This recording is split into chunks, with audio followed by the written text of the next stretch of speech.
when they went to foreclose and found that those homes did not carry the value of the money loaned against them, the greatest and strongest banks in the world collapsed, leading to a recession which has caused uncountable human suffering, from which we are only now beginning to feel a recovery.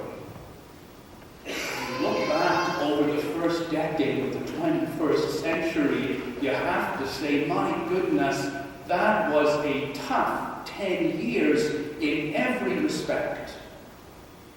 And now as we look forward with our hearts filled with resolutions for a new decade, resolved to change the way that things are, we have to struggle and say, what can we possibly do? Will the second decade of the 21st century be better than the first? What strength do we have to overcome the damage that has been done by political strife, by natural disaster, by environmental callousness, by crime within the economy? How can we address any of these things and all of the other problems and pains that have marked an entire decade? Maybe we should give up. We should lie down and die and say, look, the world is in a mess, let's just forget it. Maybe we should take the out that some extremely conservative religious people do and say, let Christ come and bring an end to all of this. Let's hope that these are the end of days and that Christ is coming, and then everything will be different.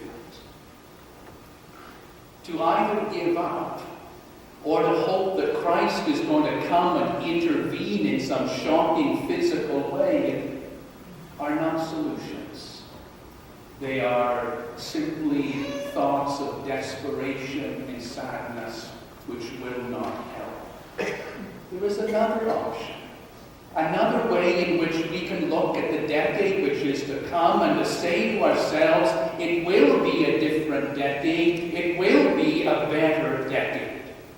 And the keys to how we can make it a better decade are found within the reading this morning, and indeed within that whole first chapter of the Gospel of John. In that chapter, John says to us, God is going to give us power to become the children of God. And if we are the children of God, we will have the power to change the way that the world is.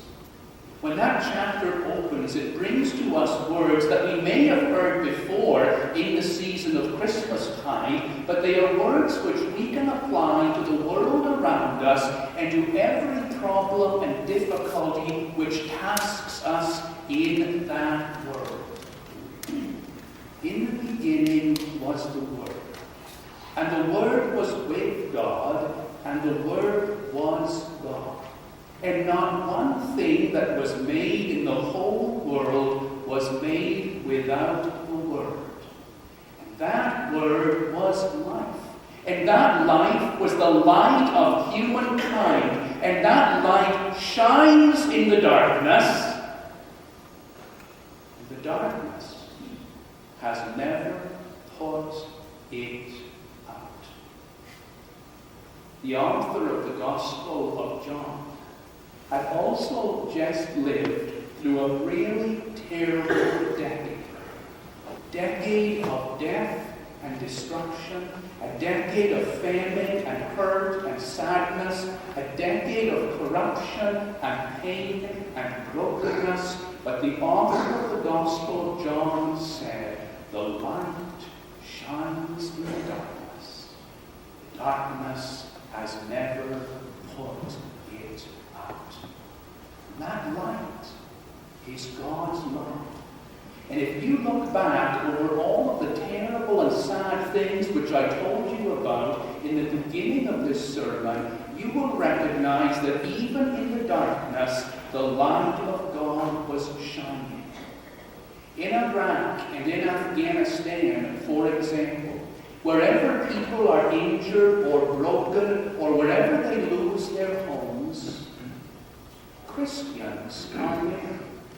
And whether the broken or sick or homeless person is a Muslim or a Christian or the follower of some ethnic deity, the Christian church reaches out and says, you are hungry, we will feed you. You are thirsty, we will give you water. If you have no home, we will build a home for you, and we will do all in our power to embrace and protect it and heal you. In the darkest places, the light of God shines. And we need to recognize that where that light shines, Jesus Christ is already present. We don't need to wait for Christ to come at some end of days. Christ is here with us now. Why don't we recognize him? I suppose for the same reasons we did not recognize Christ when he was in the world before. And John says again in the 10th and 11th verses of the reading from today, he was in the world. And the world did not recognize him.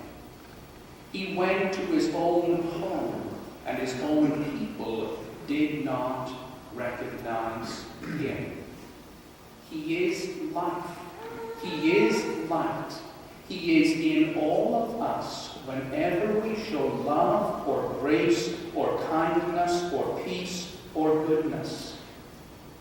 And that goodness within you is what will change this next decade from a decade of sadness and hurt to a decade of the triumph of the mercy and the grace of the Creator of the universe. You may have the fear that the world does not want what the church has to offer. You may think that the world is not interested in hearing our solution to all the ills of the world, but in fact the world is hungry for what we have. Even in a world where now only a tiny minority of people attend church in North America, we know that 84% of people still say that they are spiritually hungry and they are searching for the truth and they are looking for God. And so the task of the church over the next decade will be to say to the whole world, we know God. We know who God is.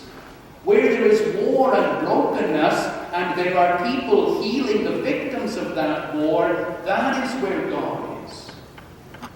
Or if we look further, wherever there is natural disaster, whether it was Hurricane Katrina, or the tsunami, or the Kashmir earthquake, or the earthquake in China, again, Jesus Christ was there, though he was not always recognized. He was there in the people who went to restore and rebuild and heal and lift up. And we need to say to the whole world, this is who God is. God is the love that flows through us. God is the capacity we have to feel the hurt of others and be motivated to action by it. And I mean that in material, specific ways. God is present in our Presbyterian's sharing budget. I can't begin to tell you how that money changes the world. God is present in our Presbyterian World Service and Development budget. Wherever there is a disaster, Presbyterian World Service and Development is there, or else we are working with partner churches through an organization called Action by Churches Together. And when we do that, we are letting that light flow into the world, the light that will never be